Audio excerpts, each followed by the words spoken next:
મોરબી કાંડ થયો, રંગોળા કાંડ થયો, આ સરકાર હોતી જ છે, એ કોઈને કાંઈ પગલાં લેતી નથી. અને અત્યારે તો રામ જન્મભૂમિમાં જ પડી છે. આ બાળકોનું શું થયું હજી એમાં તો કોઈ જવાબ દેતા નથી. ભારતમાં છે એ આવી ઘટનાઓ વારંવાર બનતી રહે છે. જેવી રીતે મોરબી ઝૂલતા પુલમાં પણ જવાબદારો છટકી જવાની તૈયારીઓમાં હતા, પણ કોર્ટે આ આકરું વલણ કરતા તેઓને ઘણી બધી સજા અને શિક્ષા. એવી જ રીતે આ વડોદરાની હરણી લેકમાં જે બનાવ બન્યો છે તે ખરેખર વખોડવા લાયક છે. આવા માસૂમ બાળકોની જિંદગી છે એ જોખમમાં મૂકીને તે તેઓ લોકો છે એ પોતાનો ધંધો કરે છે. આમાં કોન્ટ્રાક્ટરની બેદરકારી દેખાઈ આવે છે, તેમજ સ્કૂલના શિક્ષકોની અને સ્કૂલના સંચાલકોની પણ બેદરકારી દેખાઈ આવે છે. ખરેખર આવું ન બનવું જોઈએ. સરકારે આવા બનાવો બને ત્યારે જ જાગે છે, આની પહેલા એને જાગૃત થવાની છે. જ્યાં સુધી કોન્ટ્રાક્ટ પદ્ધતિને, જ્યાં સુધી આવા કોન્ટ્રાક્ટરોને આવું બધું રહેશે ત્યાં સુધી ગુજરાતની જનતા છે એ, અને આમ તો સમગ્ર ભારતની જનતા પીસાતી રહે છે અને પીસાતી રહેશે. બસ 2 લાખ 4 લાખ આપી દો, વાતને પડદો ઢાંકી દો, એમાં જ ગુજરાત સરકારની નિષ્ફળતા આમ ઢાંકી દેવામાં જ આવે છે.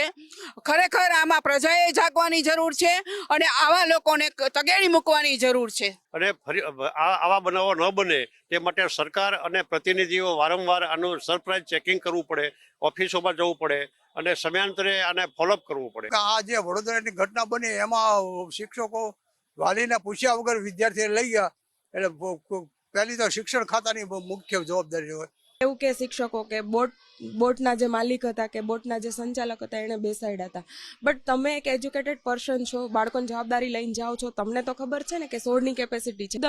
એકદમ બેજવાબદાર જ બાબત છે, કારણ કે એઝ એ ટીચર તમે જાઓ છો, બાળકો વાલીઓ તમને એટલા રિસ્પોન્સિબિલિટી આપે છે, પોતાનું બાળક તમને સોંપે છે, તો તમારી જવાબદારી બને કે તમે બાળકોને વ્યવસ્થિત લઈ જાઓ, લઈ આવો. અને આવા રિસ્કી એરિયા છે તો તમે ધ્યાન રાખો કે બાળકોને કેવી રીતે લઈ જવા, એ લોકોને ગાઈડ કરો કે ત્યાં જવા જેવું છે નથી આ તે, અને ખૂબ જ કડક પગલાં લેવા જોઈએ. અને આવા જે એરિયા છે એને બેન્ડ જ કરી દેવા જોઈએ, કોઈ માટે પણ ન રાખવા જોઈએ. પણ ઘણી શાળાઓ કમાઉ વૃત્તિને લીધે જેને કહેવાય ને ધંધો બનાવી દીધો છે.